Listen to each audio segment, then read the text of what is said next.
L'invité du jour qui va donc rentrer sur ce plateau. Vous pouvez donc laisser votre place au président de Reconquête, Éric Zemmour, qui est en train de s'installer. Bonsoir. Bonsoir. Merci d'être avec nous ce soir dans Tout le monde veut savoir. Beaucoup de sujets à aborder avec vous, Éric Zemmour. La question de ce fameux conclave, après après la conférence de presse du Premier ministre, la situation politique, la menace de censure, ce qui se passe au Rassemblement national. Mais d'abord, je voudrais qu'on parle de la situation internationale. Éric Zemmour, vous avez dit, chez nos confrères de France 3, il y a 10 jours, ouvrez les guillemets, entre l'Iran et Israël, nous ne réglerons pas la question par d'éternels appels au cessez-le-feu. J'en déduis que vous êtes aujourd'hui déçu que la guerre se soit arrêtée. Vous auriez souhaité que les bombardements continuent, que le régime tombe? Ah non, je suis pas pour euh, le changement de régime imposé par l'extérieur. C'est une question de principe. Je pense que ce sont les peuples qui doivent décider. Et j'ai toujours été hostile à ça, que ce soit au temps de l'Irak ou des révolutions oranges, d'ailleurs. On les oublie toujours. Enfin, vous voyez, tous les modes de changement de régime venus de l'extérieur, j'y suis absolument hostile. Euh, Vous avez dit ma phrase qui était effectivement il y a 10 jours, avant toute cette intervention et toute cette guerre entre Israël et l'Iran, puis l'intervention américaine. Non, j'écoutais votre plateau précédent, parce que j'étais là, et je songeais, vous savez, à une histoire qu'on racontait, ça date du temps de Nixon. La presse était toujours hostile à Nixon, et un jour, les conseillers lui disent « On va trouver une solution, vous allez marcher sur l'eau ». Et Nixon dit non, ils diront que je sais pas nager. C'est exactement, je pensais à cette histoire quand j'écoutais... Vous faites référence aux critiques de l'administration Trump contre les médias qui sortent des rapports préliminaires en expliquant qu'on ne peut pas dire avec certitude que le nucléaire iranien... Je fais référence aux critiques des médias sur Trump et aux réponses de l'Iran. Bah, leur travail, vous savez... Non, mais parce que vous avez des éléments qui vous permettent de dire que le nucléaire a été détruit? Écoutez, je ne sais pas si le nucléaire a été détruit. De toute façon, je pense que c'est une guerre sans fin. Ben, on va y revenir. Non, mais ça m'amuse de voir que, parce que c'est Trump, évidemment, au bout de 24 heures de sidération, où tout le monde est obligé de reconnaître l'efficacité de sa décision, et les critiques repartent. Si ça avait été Obama ou un autre président américain, je suis sûr que toutes ces discussions n'auraient pas eu lieu. Voilà, c'est ça que je voulais dire. Il y aurait eu des critiques aussi. Non, c'est une question. Pas eu des critiques. Non, mais on aurait dit c'est admirable. Mais c'est un. C'est pas grave. C'est pas grave. C'est comme ça. Voilà. C'est là le fonctionnement médiatique est ainsi, que ça soit en France ou aux États-Unis. Je le constate, je l'observe et je l'écoute là sur votre plateau. J'imagine que sur d'autres plateaux, ça doit être la même chose. Mais c'est juste, arrêtons-nous là-dessus un instant, c'est un débat intéressant qui là-dessus dépasse la question de la relation entre Donald Trump et les médias. C'est un président des États-Unis qui s'est fait élire sur une promesse consistant à expliquer qu'il ne, contrairement à d'autres membres du Parti républicain qui ne souhaitaient pas intervenir à l'extérieur, il a même dit, quand il a été investi une nouvelle fois, « Vous me jugerez à l'aune des conflits dans lesquels je ne suis pas entré ». Or, il y a cette intervention, une interrogation stratégique, si j'ose dire, sur l'efficacité de ces frappes, puisque l'on ne sait pas si le nucléaire iranien a été détruit. Au fond, si Donald Trump, son secrétaire à la Défense, sont aussi zélés à défendre tout cela, c'est parce qu'ils savent qu'ils sont en contradiction avec ce pourquoi ils ont été élus. Vous posez une très bonne question. Et là, je n'ironise pas. Effectivement, d'ailleurs, vous avez remarqué, les jours précédant l'intervention, le camp de Donald Trump était assez divisé entre ce qu'on appelle les MAGA, qui ne voulaient pas d'intervention, et les autres qui voulaient une intervention. En fait, vous avez remarqué que Donald Trump était partagé entre la volonté à la fois de ne pas être Bush Junior et de rentrer dans une guerre sans fin en Irak et en Afghanistan, mais en même temps, et ça je trouve que les observateurs ne l'ont pas assez remarqué, en même temps, il ne voulait pas être dans la procrastination comme Obama, par exemple, avec la Syrie. Donc je pense qu'il a trouvé une situation intermédiaire, c'est-à-dire l'intervention, mais très limitée. Vous voyez qu'il n'envoie pas de troupes, vous voyez, c'est pas les guerres en Irak. Donc pour vous, il a fait exactement ce qu'il fallait faire? Moi, je pense qu'il a fait exactement ce qu'il fallait faire.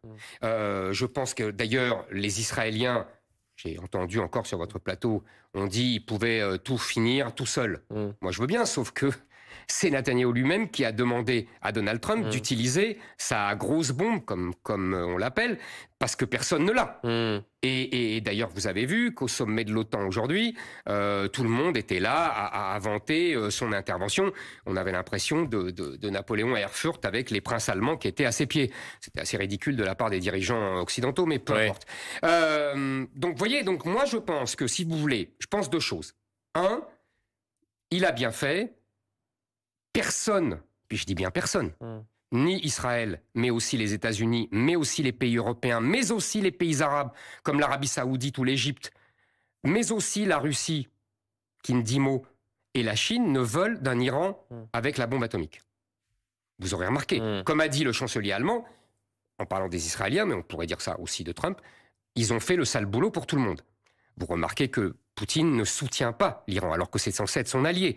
Vous remarquerez que les pays arabes ont fait le service minimum, parce qu'ils sont très contents. Et vous avez vu, Éric Zemmour, vous citiez effectivement le chancelier allemand, il y avait aussi la réaction, là, pour le coup, de la diplomatie française, du président de la République, qui était nettement moins allant quant au fait de soutenir ces frappes, en expliquant qu'il y avait de l'inquiétude, que se poser la question de leur utilité, il n'y a pas d'unanimité non plus sur la question de ces frappes, de ces frappes américaines. Moi, je vais vous dire, je pense que la France, en tout cas d'Emmanuel Macron, a du mal avec une approche réaliste de la situation internationale.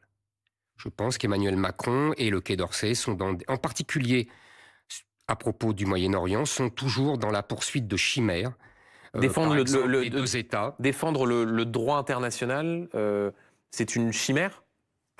Si vous entamez cette discussion, c'est très intéressant aussi, parce qu'on peut dire que le droit international dans cette région, qu'est-ce que c'est ? Au départ, en 1947, l'ONU désigne deux États, un État juif et un État palestinien, et il divise en deux la région. Qui accepte ce plan de partage ? Les Israéliens, les futurs Israéliens. Qui refuse ? Les pays arabes qui déclarent la guerre à Israël. Si Israël avait perdu cette guerre-là, c'en était fini d'Israël, ils étaient tous à la mer. Donc vous voyez, le droit international est caduc depuis le début dans cette région. Et depuis, c'est une guerre éternelle. Donc venir régulièrement dire « Ah, bon, on ne respecte pas le droit international », je trouve ça toujours ridicule. Le droit international, il a été rendu obsolète depuis le départ. Et depuis, c'est la guerre éternelle. D'ailleurs, je vais vous dire quelque chose qui va vous paraître un peu pessimiste, mais autant j'approuve cette intervention pour ce qu'elle est, pour les raisons que je vous ai dites, autant je pense que c'est le mythe de Sisyphe, c'est-à-dire qu'il faudra recommencer et que les Iraniens vont essayer de... Donc vous apportez malgré tout une forme de bémol à l'idée qu'au fond cette opération aurait réglé à peu près tous les problèmes et permis très durablement à l'Iran d'éviter d'avoir la bombe nucléaire. Je pense que dans cette région, Israël est dans une situation de guerre éternelle parce que je considère que les pays arabo-musulmans, parce qu'évidemment, l'Iran n'est pas arabe, mais perse, comme tout le monde le sait, n'accepteront jamais un État juif dans la région qui a été autrefois une terre musulmane. Pour eux, dans une espèce de théologie musulmane, les Juifs ne peuvent pas avoir un État, ne peuvent pas avoir une armée, et surtout, ils ne peuvent pas battre les armées musulmanes, puisque Mahomet les a battus il y a 1300 ans. C'est ça la théologie musulmane, il faut comprendre et prendre au sérieux des gens qui prennent la religion au sérieux. Et donc c'est pour ça que je pense, et d'ailleurs je le dis à mes amis israéliens, qui sont embarqués dans une guerre éternelle. Et donc, je pense que cette opération était la bienvenue parce qu'elle retarde l'échéance. Vous voyez, elle donne 10 ans, 15 ans de sécurité. Vous savez, je pense que les Israéliens ont compris quelque chose le 7 octobre. Ils n'auront jamais la paix. Donc, ils veulent essayer d'avoir au moins la sécurité. Et Éric Zemmour, on parlera dans un instant de la situation en Israël et de ce qui se passe à Gaza, mais juste pour revenir, et vous voyez d'ailleurs, vous avez dit, voilà, Trump a fait ce qu'il fallait faire. C'est la ligne qui était inscrite en bas de l'écran puisque vous venez de la prononcer. Et moi, je suis toujours assez saisi, vous parliez de ce qui s'est passé au sommet de la Haye, où on a vu notamment les SMS publiés par Donald Trump, qui publie les messages que lui envoie le secrétaire général de l'OTAN, Mark Rutte. Il faut dire une forme d'humiliation pour les dirigeants européens. Et vous êtes toujours, notamment dans la classe politique française, un zélateur de Donald Trump. Est-ce qu'on peut être, comme vous le dites, nationaliste, vous revendiquez même du gaullisme, et dire Donald Trump, il est formidable alors qu'il passe sa journée à humilier les Européens ? D'abord, je ne suis pas un zélateur de Donald Trump. Vous êtes un soutien de Donald Trump dans la classe politique, oui. Je considère que ce qu'il incarne Mm. me correspond et je l'incarne. Vous voyez, à l'intérieur, sur l'immigration et contre le wokisme, je suis d'accord avec lui, et à l'extérieur, sur la remise en cause de la mondialisation et sur les interventions qu'il fait. Vous êtes vous êtes le Donald Trump français? Non, il n'y a pas de Donald Trump français. Ouais. Ne tombez pas dans le folklore. J'ai des positions, vous les connaissez depuis longtemps. Il s'avère que le mouvement qu'incarne Donald Trump correspond en grande partie, pas surtout évidemment, à mes positions. Ou vice-versa, c'est pas grave, ça n'a aucune importance. Personne ne copie personne. Tout le monde arrive à une situation et prend des positions à partir de cette situation. Mais est-ce qu'on peut, Éric Zemmour, soutenir un président qui, dans les décisions qu'il prend, va systématiquement à l'encontre des intérêts européens? Non, il va pas. Il défend les intérêts américains. Moi, je suis un patriote français et je défends les intérêts français. Donc, vous pouvez quand même distinguer entre l'analyse globale d'un mouvement idéologique et politique qui est le mien et qui est le sien, qui est le même, et en même temps, voir que lui défend les intérêts des Américains et que moi, je défends les intérêts des Français qui ne sont pas forcément conciliables. Mais ce qui m'amuse, c'est que lorsque c'était Obama ou Biden, les mêmes Européens qui jouent maintenant aux patriotes trouvaient tout ce que faisaient les Américains alors qu'ils nous marchaient dessus de la même façon. Écoutez, pas les mêmes propos. Attendez. Je crois pas avoir vu un président Barack Obama ou Joe Biden publier un SMS que lui a envoyé le secrétaire général de l'OTAN. Trump qui a, au dernier moment, retourné les Australiens pour qu'ils n'achètent pas... C'est vrai, c'est Joe Biden. On est d'accord, nos sous-marins... Bon. Est-ce que c'est Trump qui a fait payer des amendes énormes à la BNP au nom de l'extraterritorialité du droit américain qui est absolument scandaleuse et que tout le monde accepte? Non. Vous voyez donc Éric Zemmour, la toute-puissance américaine, elle est compatible avec votre nationalisme. Mais la toute-puissante américaine, mon cher, elle est depuis 1945, voire depuis 1918. Je ne suis pas le premier à avoir remarqué que les États-Unis sont la puissance hégémonique du XXe siècle. Ça fait quand même plus longtemps. Donc, évidemment qu'il faut faire avec. Le général de Gaulle lui-même faisait avec.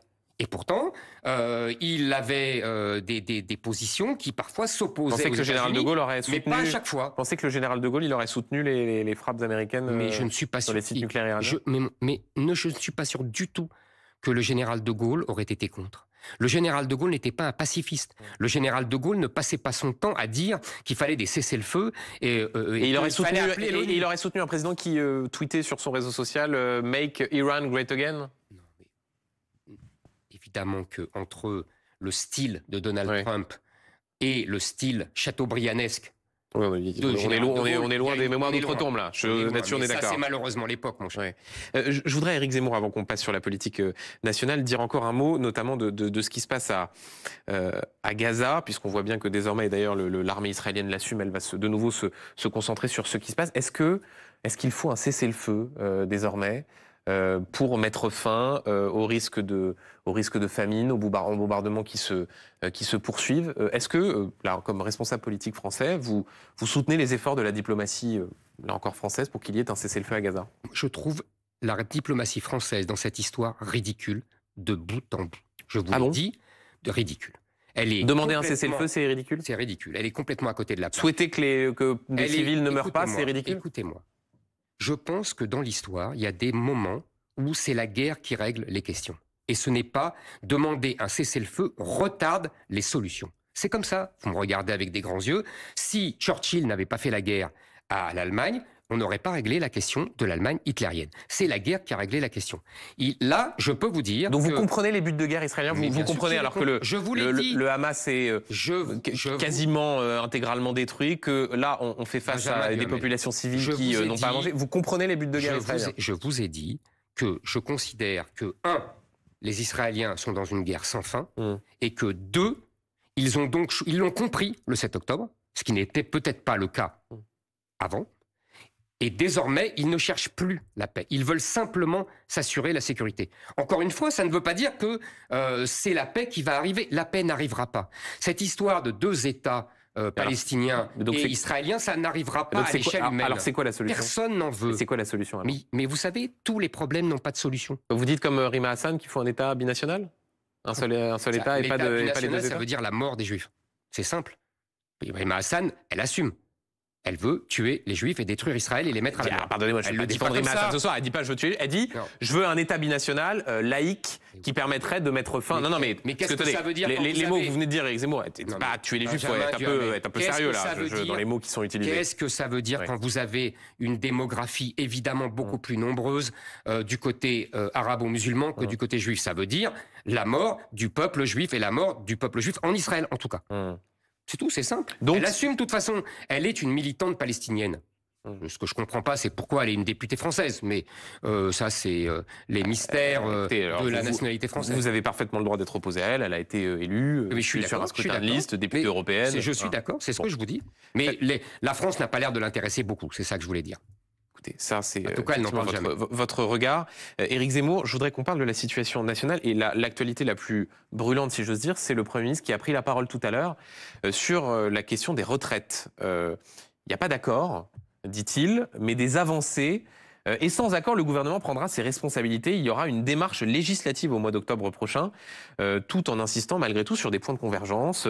L'équilibre financier à horizon 2030, l'accord entre certains syndicats, la CFDT, la CPME, qu'il n'y aura pas de retour sur les 64 ans. Vous dites quoi? Bravo François Bayrou, bravo la démocratie sociale. Sur ces éléments-là, ils ont trouvé des points de convergence? Arrêtons de faire semblant.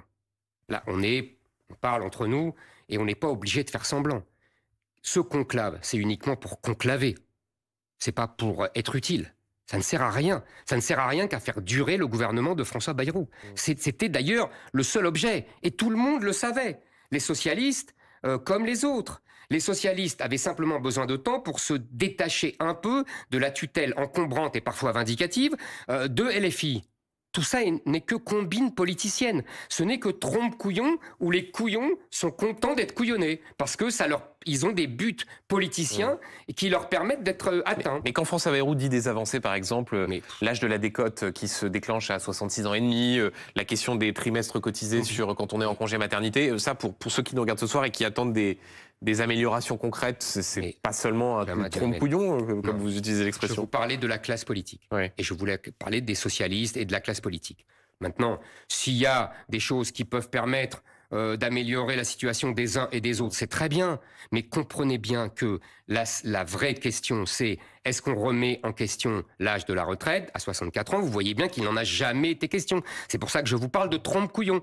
Et il y avait des gens qui étaient irresponsables dans cette histoire, qui est LFI et le Rassemblement national, qui réclament le retour à 62, voire 60 ans, alors qu'ils savent très bien que c'est infinançable, que déjà avec 64 ans, on ne pourra pas tenir longtemps, parce que vous savez très bien que, vu la courbe démographique et le fait qu'il y ait de moins en moins de cotisants pour de plus en plus de retraités, on ne peut pas financer le système par répartition. Donc il y a deux solutions qui sont d'ailleurs concomitantes. Ce que je dis depuis des années, c'est retarder l'âge de la retraite dans le cadre du système de répartition. Les autres pays européens sont à 65, à 66, à 67, voire 70. Et par ailleurs... Vous défendez quoi? Attendez, voilà, je vous le dis. Et par ailleurs, mettre de plus en plus d'un système de capitalisation dans la répartition, c'est compliqué. Techniquement, c'est compliqué à faire. On le sait. Parce que ça met du temps, ça coûte cher dans un premier temps. Voilà. Donc c'est compliqué, mais il faut l'engager. Parce que le système de capitalisation, évidemment, c'est l'avenir. Et d'ailleurs, dans des pays qui l'utilisent, comme la Suisse, ça marche très très bien. Donc voilà le système. Il faut petit à petit garder un âge de la retraite qu'il faudra adapter à la fois à la durée de vie et à l'espérance de vie qui est de plus en plus longue. Parce que quand on était à la retraite à 60 ans, en 81, l'espérance de vie, Benjamin Duhamel, était à 65 ans. Bon, aujourd'hui, elle est à 80 ans. Alors, moi, je veux bien qu'il faut améliorer les systèmes de soins pour améliorer l'âge de l'espérance de vie en bonne santé. Mais on ne peut pas tenir avec un système de retraite avec une espérance de vie à 80 ans. Mais vous avez remarqué, parce que vous dites que la France Insoumise et le Rassemblement national sont irresponsables. Vous avez remarqué que le Rassemblement national dit non, là, on ne va pas censurer cette fois. Le moment de vérité, ce sera le budget. Donc c'est quoi? Ils vont sur vos thèses, ils finissent par se convertir au zémourisme sur la question économique et des retraites? Non, je n'aurais pas cette prétention. Je vous avoue que je ne comprends plus rien aux lignes rouges du Rassemblement national. Un coup, c'est les retraites, vous l'avez dit vous-même. Alors maintenant, si j'ai bien compris, c'est l'énergie. qui est un sujet très important d'ailleurs, et là je suis tout à fait pour le moratoire sur les énergies renouvelables, les éoliennes, etc., et l'insistance sur le nucléaire, mais je vous avoue, je comprends rien. Je comprends les arrière-pensées politiciennes. Je comprends bien que Marine Le Pen n'a pas envie qu'il y ait une dissolution alors qu'elle ne pourrait pas être candidate et revenir à l'Assemblée. Je comprends bien tout cela. Mais j'avoue que sur le fond, je comprends pas grand-chose. Donc, écoutez, ils font ce qu'ils veulent. Moi, ce que je sais, c'est que il faut... On voit bien que François Bayrou, si vous voulez, c'est vraiment la formule d'Edgar Faure. L'immobilisme est en marche et rien ne l'arrêtera. Mais si vous étiez parlementaire, vous voteriez, attention ou pas? Vous voyez, j'allais vous dire. Bon. Je précède vos questions. Je pense qu'effectivement, il faut poser des conditions claires, nettes, et dire voilà, il y a ceci, cela. Si vous ne le faites pas avant l'été, moi, je censure. Je vous donne des exemples. Il faudrait résilier l'accord le traité de 68 avec l'Algérie qui favorise l'entrée des Algériens. Comme le demande Édouard Philippe, Gabriel Attal. Comme le demande, mais qu'ils ne le font pas. Ouais. Alors que vous savez qu'ils n'ont pas besoin, contrairement à ce qu'ils disent, du président de la République. Le gouvernement peut le faire avec une majorité à l'Assemblée. C'est le principe même de ce traité. En sachant qu'un certain nombre de spécialistes regardent aussi les effets limités qu'aurait le fait de battre en brèche cet accord. Pas que ça. J'ai pas fini. Je vous donne des exemples précis. Monsieur Retailleau, en tant que ministre de l'Intérieur, pourrait donner comme instruction à ses préfets de ne plus faire une seule naturalisation. On pourrait. Madame Borne, le système éducatif... Mais ça, pardonnez-moi, Éric Zemmour, ça, si vous étiez au pouvoir, oui. Enfin, il s'avère que vous n'avez pas gagné les élections et que donc personne n'a gagné un projet qui consiste à dire qu'on ne fait aucune naturalisation. Mais monsieur Retailleau prétend combattre l'immigration. Monsieur Retailleau, d'ailleurs, séduit beaucoup d'électeurs à droite avec un discours très dur sur l'immigration. Mais que fait-il concrètement? Rien du tout. Là, il pourrait le faire. C'est quelque chose de concret. Voilà. Pareil à l'école. Je veux dire, on voit bien que l'école s'effondre. C'est le moment où, si vous voulez, les jeunes passent le bac. On sait bien qu'aujourd'hui, il faut avoir tué son père et sa mère pour ne pas avoir le bac, que le niveau est nullissime, que le 80% des gens qui passent le bac aujourd'hui ne l'auraient pas eu il y a 30 ans. Tout le monde le sait, tous les spécialistes le savent, et qu'on leur donne comme ça à profusion. Et Madame Borne, qu'est-ce qui l'intéresse? C'est de faire un concours à parité pour rentrer à Polytechnique et dans les concours scientifiques.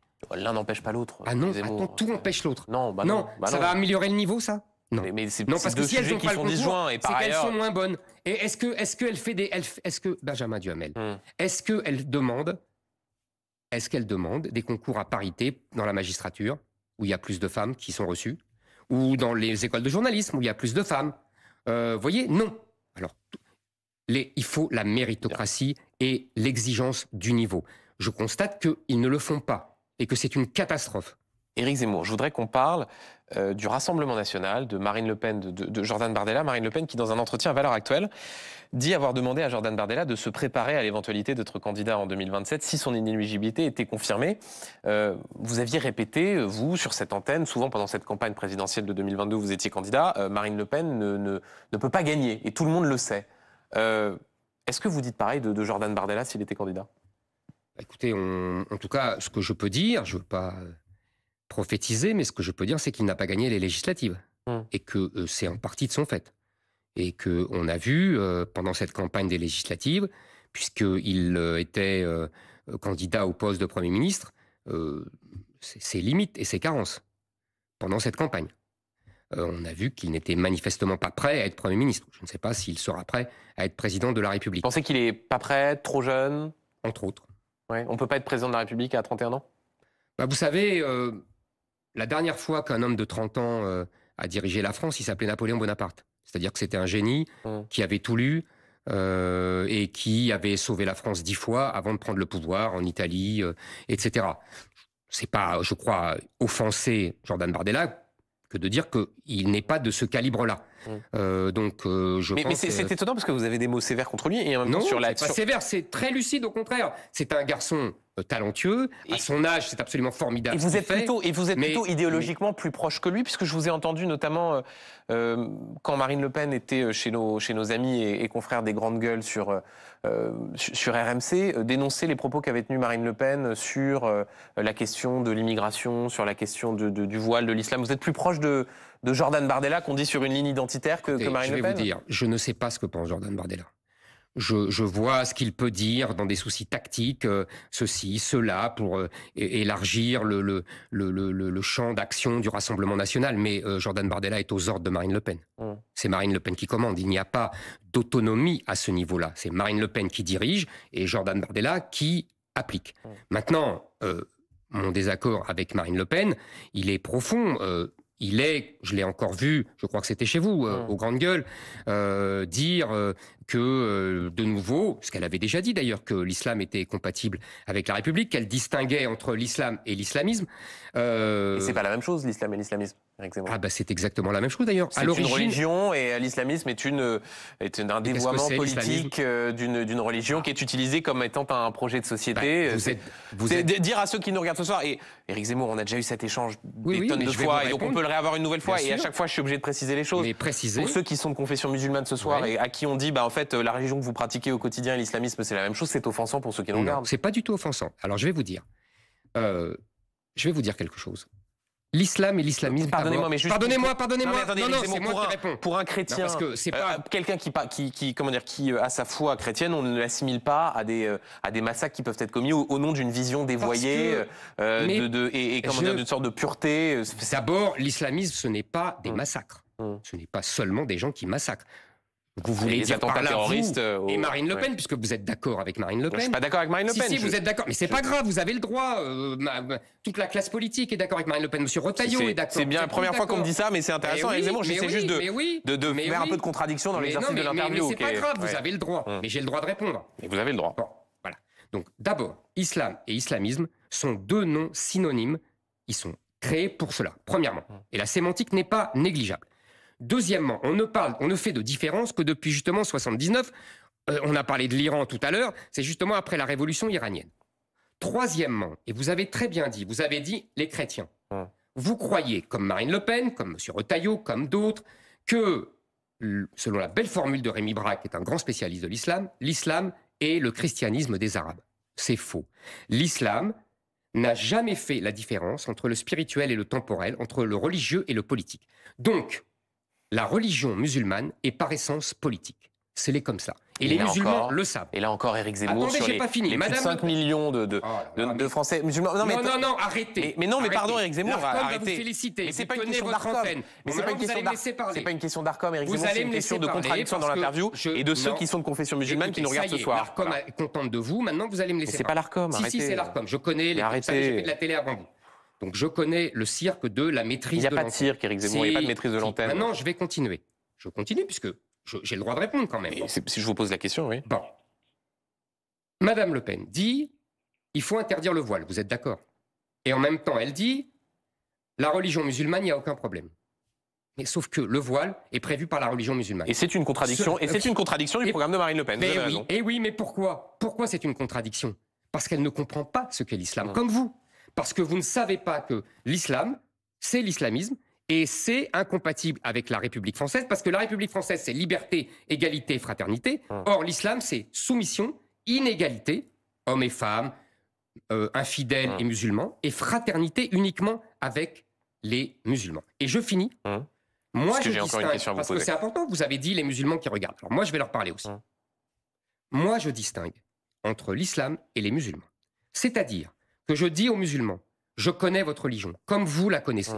Et vous savez que c'est la même chose, l'islam et l'islamisme. Sauf que, je vous demande de ne pas pratiquer l'islam comme on l'a pratiqué dans les pays musulmans depuis 1000 ans. C'est-à-dire, la religion, c'est à la maison et pas dans l'espace public.